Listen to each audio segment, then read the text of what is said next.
Lamar était un jeune garçon originaire d'Ati, une province reculée et aride du Tchad. Dès son plus jeune âge, il était connu pour son sourire éclatant et son esprit vif. Les rues poussiéreuses d'Ati étaient son terrain de jeu, et il passait ses journées à courir avec ses amis, rêvant de ce que la vie pouvait offrir au-delà de l'horizon. À l'âge de 17 ans, Lamar se maria. Ses parents, suivant les traditions ancestrales, avaient arrangé son mariage avec Amina, une jeune fille de leur village. Peu de temps après, Lamar et Amina devinrent les parents de 3 merveilleux enfants, 2 garçons et une fille. La responsabilité de pourvoir aux besoins de sa jeune famille pesait lourd sur ses épaules. Les années passèrent, et bien que Lamar aimât profondément sa famille, il ne pouvait ignorer un sentiment grandissant en lui.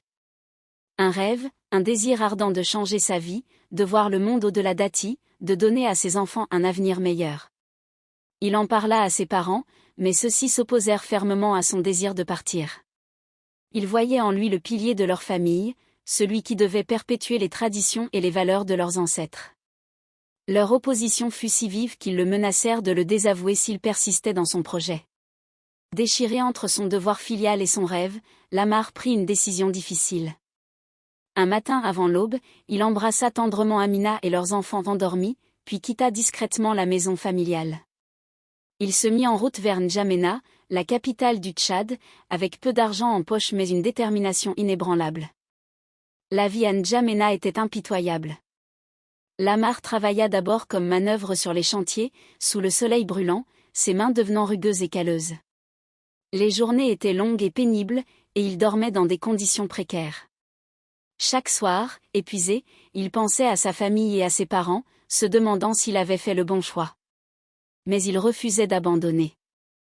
Un jour, alors qu'il travaillait sur un chantier, Lamar fit la connaissance de Karim, un entrepreneur bienveillant qui fut impressionné par son éthique de travail et sa détermination. Karim lui offrit un poste dans son entreprise de construction.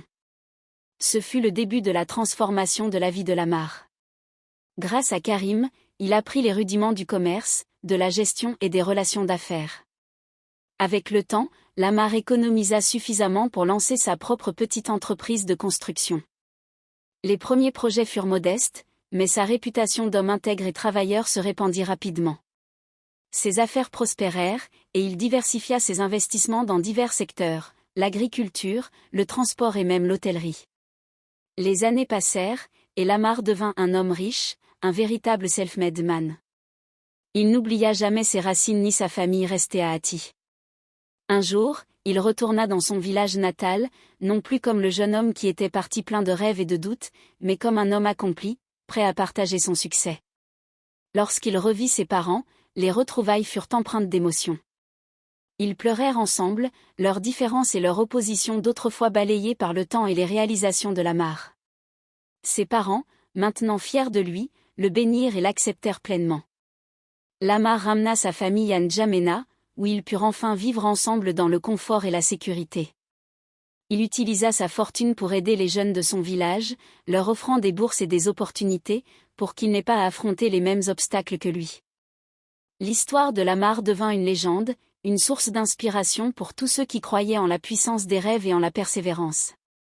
De simple garçon d'Ati, il était devenu un symbole de succès et de résilience, prouvant que même les rêves les plus audacieux peuvent se réaliser avec courage et détermination.